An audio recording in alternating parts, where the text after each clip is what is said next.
This time on Custom Works, this is the last part of the gargantuan build that is Automatron. Here it is, enjoy.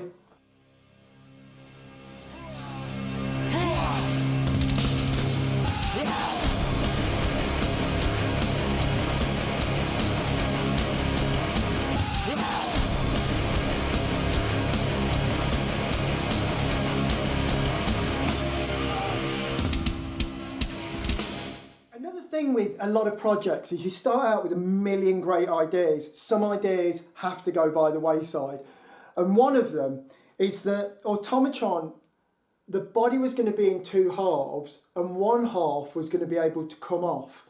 So at a show it looked like a cutaway sort of model like it's on the front of a Haynes manual or something like that, and it is that car, and you could still unbolt one side of it, but it is so hard to get the body off, get the body back on in the door alignment right, that I just couldn't. I probably could have worked out how to do it, but it would have just been a step too far. So that doesn't happen on the car, but it would have been great at a show. You pull up, remove half the body, and then you can see all the detail, because this car is all about detail. Right, so after we built the car and the car ran, I had the body and everything in primer, I removed the body and we stripped everything down, and this is a shot of the chassis when we just got the rear axle back in and we just had it rolling, essentially ready for the engine to go in. And you can see that the chassis was highly finished. Stripped the whole car down, I put the chassis on a rotisserie, and to get the polished aluminium effect, I first painted it high gloss black, and that took a lot of prep, and then this silver coating went over that, and yeah, there it is. Just so much work, so much time, but I think it came out pretty good. Here's another shot here, and on this you can see that beautiful Alfa Romeo axle, and also the rear perch that holds the axle and the whole sort of suspension setup there, and again, a lot of work there to sleeve all of the holes in that, to tube and sleeve them. That's where I first bought a die grinder to die grind inside the holes. And of course, a lot, now the body's on, a lot of this is sort of hidden, but if you get your head in the back there, you can still see it. Here's a shot in the workshop when we're working on it, and on this, in the side of the chassis, you can see that it's drilled and it's got the same swage line as like a 32 chassis would have for a 32 Ford. I welded a piece of like 15mm bar down there and then blended it in. And all the holes, I actually cut the side of the chassis out, had a strip of steel laser cut in 8mm plate, and then welded it back in. Rather, I don't know if anyone out there has ever used a hole saw, you'll know a pain in the arse they are, and now they're not very kind to drill. So yeah, all that was laser cut, then welded in wholesale. This is more of a photo of the finished thing. More up here just so you can see, you know, those door hinges did come good in the end, and they are a single hinge that hold that whole door. It was quite hard to get that to work, just to get the door to shut and shut nicely. You can see the floating windscreen surround here, and you know, and the glass firewall and everything, oak floor, leather seats. You know, once all this stuff came together, it was great, and I'm super proud, particularly this picture. I think, yeah, there's definite work's gone on there. I made all of this drum and all of this back plate and everything here. This was a hubcap off of a lorry. This bulge that goes around the sort of top bearing in the steering, it's just like a sugar bowl that I found. And also on here you can just about make out that all the springs were bound in leather to give them that old, really old school look.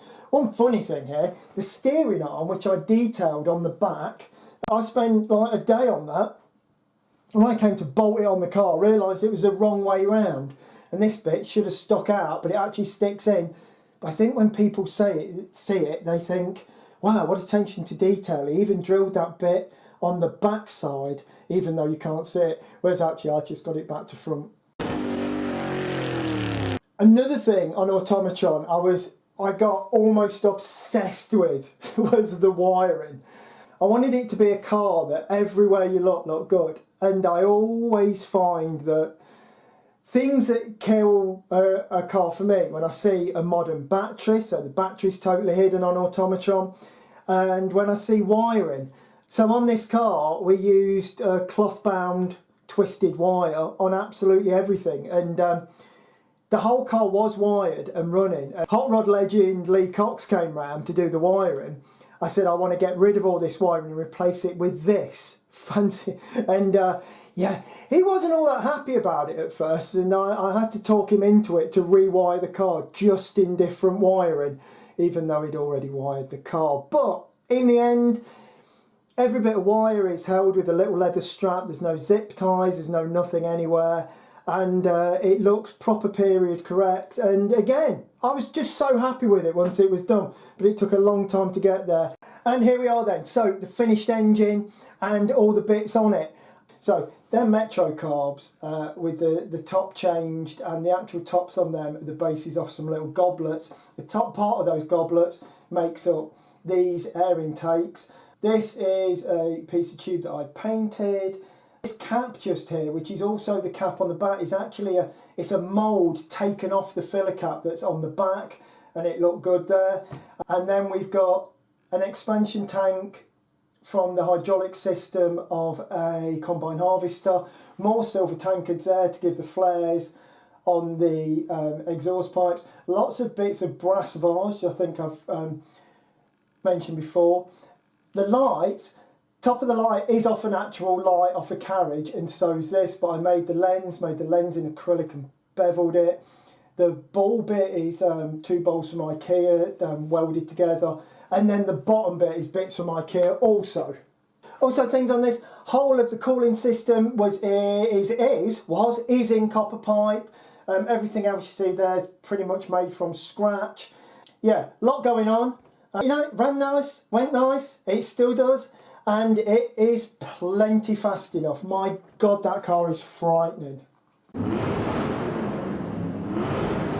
So then, all of that work led me to win Best in Britain. So then, the story of how Automatron came to win Best in Britain. I'd spoken to Dave Biggerdike at Custom Car a few months before, and I said, can I premiere the car on your stand? Quite good on the Custom Car stand because someone's there all day to watch the car. And he said, we'd love to have it there. Now, to my mind, the cars on the Custom Car stand usually aren't in the show. And for anyone who doesn't know, I am one of the judges at the Best in Britain. I've done it for probably 6 or 7 years now, and I didn't want my car in the competition while I was judging, but I didn't want to give up my position as a judge. So that year, my car was on the Custom Car stand, and as I was concerned, it wasn't in the judging and it wasn't going to be judged. Come the actual time we were judging, the other judges, they all got together and said, well, it's quite obvious that it should win an award. And I said, I don't want it in there. So after a meeting in the CAF, I was actually sacked from being a judge. So for all of the prize giving that year, I had no actual input. I'd done all the judging through the weekend. I'd helped out, you know, pieced everything together and what we thought would win. And then I was sacked by the other judges, and they decided, and I really thought, and I was over the moon, that I thought I was going to get 3rd place in Best in Britain, or just in the top 8. I would have been more happy with that, because believe me, the cars in that top 8, and particularly in that top 3, are all excellent cars, world-class sort of builds. And yeah, turns out anyway that I won it. And I still have incredible imposter syndrome over that, and I always think, should I have won it? But I did win it, and it's probably the proudest moment of my life, and definitely the best thing I've ever built. At this award, I do know Andy Saunders, and he's an absolute hero of mine. I don't think I'd build cars if it wasn't for Andy Saunders. But this is him giving me a bag where he'd bought me some moonshine booze. He thought, even if I didn't win, this is before I won at the show, that my car should win. So in my house I have a bag that says the Andy Saunders Best in Show Award, and to me that means just the absolute world, because I actually know the bloke now, so it's awkward, but he's my absolute hero. I'm sure he'll be embarrassed. as am I. But he really, really is. What a man. And in the summer of 2019, I also won a top 10 award at the NRSA Hot Rod Super Nationals. Again, just took it there, didn't expect to win anything, parked it up on the show field. I don't know, people seem to love it, and I got a top 10 award. I also sold the car there to Alan, and Alan's now made a cool transporter for it, and he looks after and cherishes that car like I never could, because I'm always building things, I'm always covered in filth and dust, and the car's super clean. So a lot of people always say, you know, like, why do I always sell the cars? Surely if I put so much time, effort and love into building it, how can I just sell it? And the reason is, one, I need the money to build another car. I really, really like building cars. And secondly, I'm just not the kind of person, certainly with Cosmotron and Automatron, these were both like show level cars, which really shouldn't be around me. I'm going to knock them, bring in some steel in, or I'm going to sit in with oily jeans, or get them filthy, or they're going to get scratched, I don't know. So what I like to do is sell them on. I like to find the right person, and definitely with Cosmotron or Automatron, the people who've got those cars couldn't be better.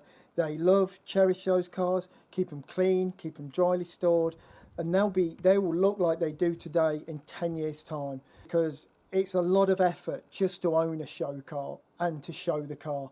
But they both do, and I'm happier they've got them than me. So when you got a car like Automatron, you get asked to do loads of films, and this was a film. We made a film for a German TV company with Alan, the new owner, and all of this was filmed during lockdown. Okay, so we're here today, we're with Alan, who bought the car Automatron, and we're doing some filming for German TV with Automatron. There it is, I don't know, on a load of mud and that, crazy.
So here we are at the video shoot for Automatron.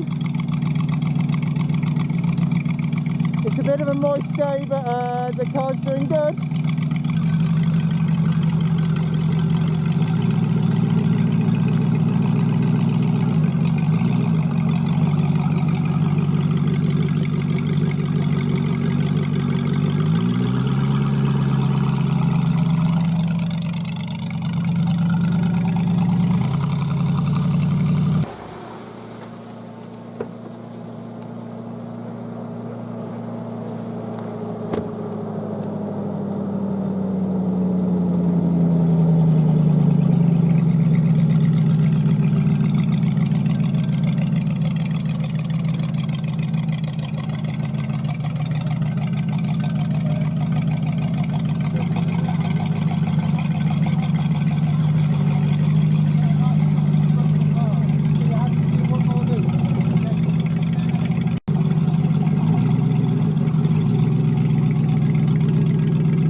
just getting some cameras set up on the car, ready to make its next run up the road. This thing really is, you know. Now, I know, I say so myself because I made it, and I shouldn't probably say it, but it really is an awesome sight to see.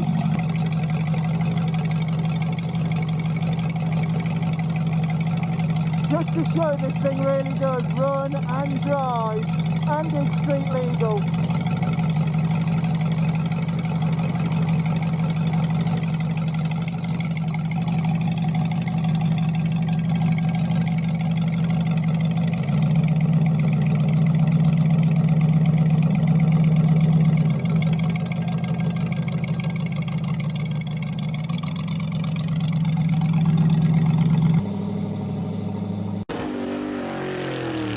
Okay, so there it is. That's Automatron. That was the entire build. Best thing I've ever built. Probably never build anything that good again because it was just so hard. It has gone on for quite a while. I hope you've enjoyed it. If you haven't, well, nothing either of us can do about it now, is there? Okay then, so that's it for Automatron. We'll be all back to normal on Saturday with a big update on the A40. Until then, don't forget to click subscribe, give us a thumbs up, click the bell icon, leave a message down below. Until Saturday, which is really close now. Yes! Thank you very much and good night!